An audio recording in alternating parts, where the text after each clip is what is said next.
Jailton Almeida comes in as a minus 450 favorite against Derrick Lewis.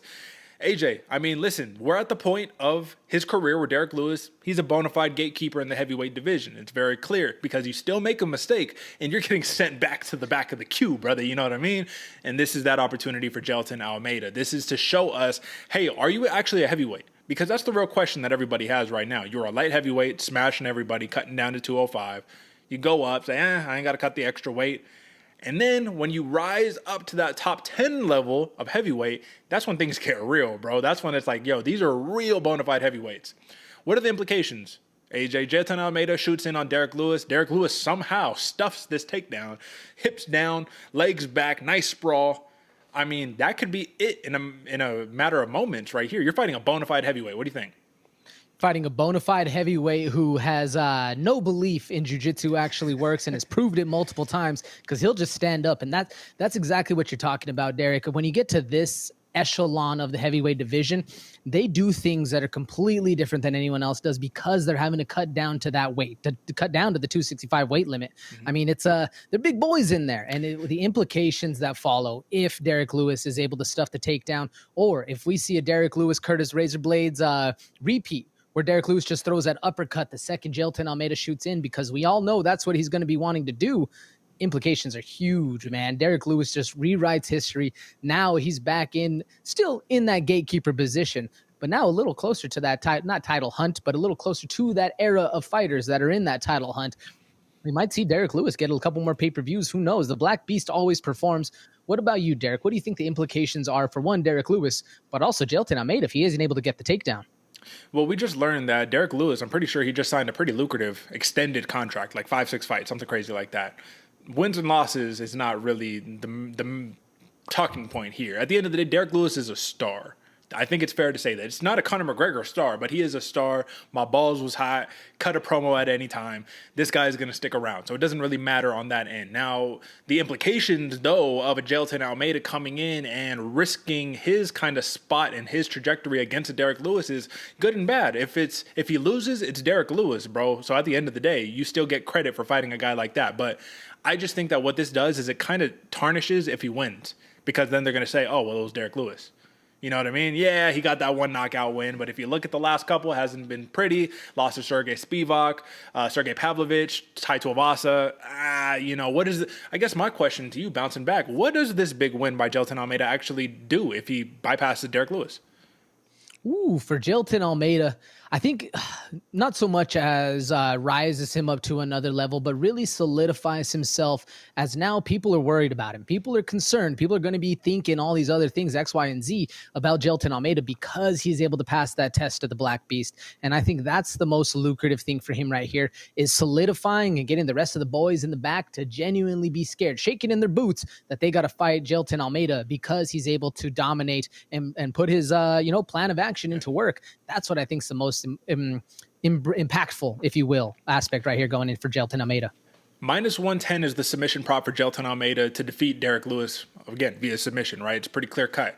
Now, my only, I guess, concern with this one is that we're seeing he just took down Jairzinho Rozenstruik, and he did the same thing that he did to Shamil Abdurakhimov. Like, it's just rinse, wash, and repeat. Pick him up, put him over your shoulder, slam him down. I hope that I don't make it to round 2 because I wasted a lot of energy doing that, but I got the submission, I got the TKO. Is it troublesome at all getting into this top 10 and moving forward, the one-dimensional nature of a Jailton Almeida? I'm not saying that he doesn't have more tools, he just hasn't had to display them. Does that concern you? Very much so, Derrick, especially if you're talking about getting to the second and the third round with Derrick Lewis. You got to put this man out to actually get him, to win the fight. I don't really know. I mean, if Derrick Lewis is able to withstand that first barrage and we see Jailton Almeida picking him up, dumping him, picking him up, dumping him, continuously in that washing machine style of fight, Derrick Lewis is a big boy you're picking up and dropping.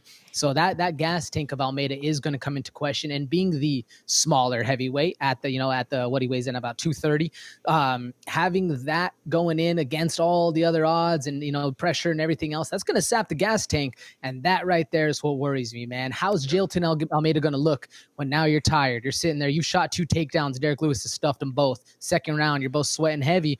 Can the hands come out? Can he do some work? Because that's a dangerous fight against Derrick Lewis if you're going to stand there and bang with the Black Beast. What do you think? How good does he look whenever those the chips are down, if you will? That's the thing. This is untested territory, I guess, if you're really talking about a Jailton Almeida. When you're doing the same thing and it's working time and time again, you don't really need a plan B. You only find the plan B when the plan stops working. And unfortunately, I don't think that Derrick Lewis is the fighter that's going to stop this plan from working. Curtis Blades, on the other hand, that's the intriguing matchup that I think that we were waiting to see. I just think that this is going to be another padding in terms of a victory column for Almeida. That's just saying, hey, stylistically, you can defeat these heavyweights with this game plan. If you're athletic, if you're quick, if you can hopefully take a punch and get your takedown, I mean, you more or less got it locked up. So are we in the clear here to be backing a dude who is a minus 450 favorite against a Derrick Lewis, who doesn't matter if it's round 1 or round 5, if he touches you, it's probably game over? Are we in the clear betting on Jailton Almeida? No, Derrick, because of exactly that. Derrick Lewis has dynamite in his pinky finger, so all he needs to do is land one, whether it's round 1 or round 5. I mean, we all remember the Volkov fight, where literally Volkov's whooping ass the entire fight, and all it takes is one left hook to put you to sleep. Jailton Almeida, he's going to be looking to create that dominance, to impose his will. And all it takes, man, is one uppercut. And next thing you know, you're waking up in the back. So that's what worries me right here. We've seen Jailton Almeida not suffer with a gas tank, but slow down throughout the fight as it goes. And having a 5-round fight against the Black Beast, that's nothing to scoff at. So, no, I don't think we're out of the clear, out of the jungle at all, Derrick. I still think we're in the mix for sure. I got one thing that I want to bring up here because, as I mentioned, right, we are backing Jailton Almeida. Are we in the clear to back a dude who's a minus 450 favorite against a dangerous opponent like Derrick Lewis? It's tough to really see value in minus 450. Is this something that you bet on standalone? I don't think so, personally. But if there's a bet that I like to take, it's under 1.5 rounds on this main event right here. I think that's a fair one. You could go into the play of Jailton Almeida TKO, submission, one of those plays, or by finish, depending on your sports book. But I just want to know your thoughts on that under 1.5 rounds right here. Do you think that's a fair play, or do you think Derrick Lewis can get it past? No, I say smash that under 1.5 all day long, because the Black Beast gets his best work done in that first bit of the fight. When things are going crazy, in the chaos, Derrick Lewis survives best. Jailton Almeida, that's also his best performances as well. Smash that all day long. All right, you heard it here first, folks. We like Jailton Almeida. We like the under 1.5 rounds right here. Everything else is up for grabs. I don't see a ton of value in this matchup. And listen, folks, that's going to be the story of this card. A lot of heavy favorites on this one, so you got to play it safe. But we like Jailton Almeida. On to the next. Once he gets that matchup that we were kind of talking about against a Curtis Blades or something of that nature, that's when the questions that we have will really be answered. But we'll see what type of performance the Black Beast can put up. Shout out to H-Town.